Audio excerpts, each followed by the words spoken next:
ചൈനയിൽ കമ്മ്യൂണിസ്റ്റ് ഭരണകൂടം അധികാരത്തിലേറിയ കാലം. മതവും വിശ്വാസവും വിശ്വാസികളുമൊക്കെ വളരെയേറെ പ്രതിസന്ധിയിലൂടെ കടന്നുപോയ കാലഘട്ടം. ആ കാലഘട്ടത്തിലാണ് 14ാമത് ദലൈലാമയായ ടെൻസിൽ ഗ്യാറ്റ്സോ ലോകത്തിന്റെ ശ്രദ്ധ നേടുന്നത്.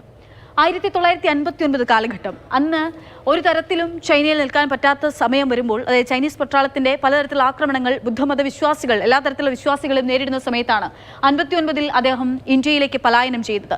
ഇന്ത്യയിലെ ഹിമാചലിലെ ധർമ്മശാലയിലേക്ക് അദ്ദേഹം എത്തുകയാണ്.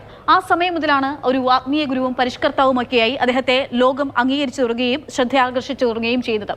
അതേ സമയത്ത് ദലൈലാമയ്ക്ക് ഒപ്പമുണ്ടായിരുന്ന ബുദ്ധമത വിശ്വാസികൾ പലരും ലോകത്തിന്റെ പല ഭാഗങ്ങളിലേക്കായി പലായനം ചെയ്യുകയാണ്. ഇവരിൽ കൂടുതൽ ആളുകളും ഏഷ്യയുടെ തന്നെ കിഴക്കൻ രാജ്യങ്ങളിലേക്കാണ് പലായനം ചെയ്യപ്പെടുന്ന സാഹചര്യം ഉണ്ടാകുന്നത്. അപ്പോൾ ഇങ്ങനെ പലയിടങ്ങളിലായി ചിതറിപ്പോയിട്ടുള്ള ടിബറ്റൻ സമൂഹത്തെ ഒന്നിപ്പിച്ച് ഒരു ദേശമായി അവരെ ഒന്നിപ്പിക്കുന്ന രീതിയിലേക്ക് അദ്ദേഹത്തിന്റെ ആദ്യ പ്രവൃത്തികൾ ഉണ്ടാവുകയാണ്.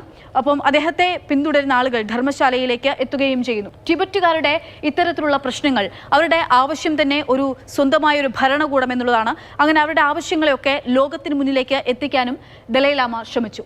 സ്വാതന്ത്ര്യത്തിനായുള്ള പോരാട്ടത്തിൽ സമാധാനത്തിന്റെ പാത അദ്ദേഹം എന്നും തിരഞ്ഞെടുത്തു എന്നുള്ളതാണ്.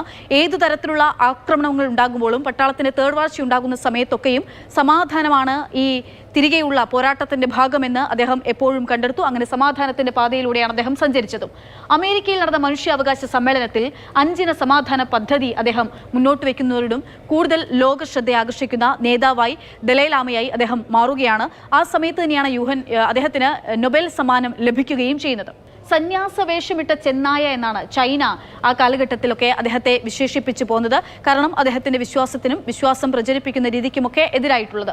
പക്ഷേ എപ്പോഴും ശാസ്ത്രത്തിന് ഒപ്പം സഞ്ചരിച്ച നിലപാടായിരുന്നു 14ാമത് ദലൈലാമയായിട്ടുള്ള ടെൻസിൽ ഗ്യാറ്റ്സോ സ്വീകരിച്ചത്. അദ്ദേഹം ശാസ്ത്രത്തിനൊപ്പമുള്ള നിലപാട് സ്വീകരിച്ചു എന്ന് പറയുമ്പോൾ തന്നെ യാഥാർത്ഥ്യത്തെ ഉൾക്കൊണ്ട് യാഥാർത്ഥ്യത്തെ മനസ്സിലാക്കി മുന്നോട്ട് പോകുന്നതാണ് ബുദ്ധിസം. അത് തന്നെയാണ് ബുദ്ധമത വിശ്വാസികൾ ചെയ്യുന്നതെന്ന് ഉൾപ്പെടെയുള്ള കാര്യങ്ങൾ അദ്ദേഹം ലോകത്തോട് ആവർത്തിച്ച് പറഞ്ഞുകൊണ്ടേയിരുന്നു എന്നുള്ളതാണ്.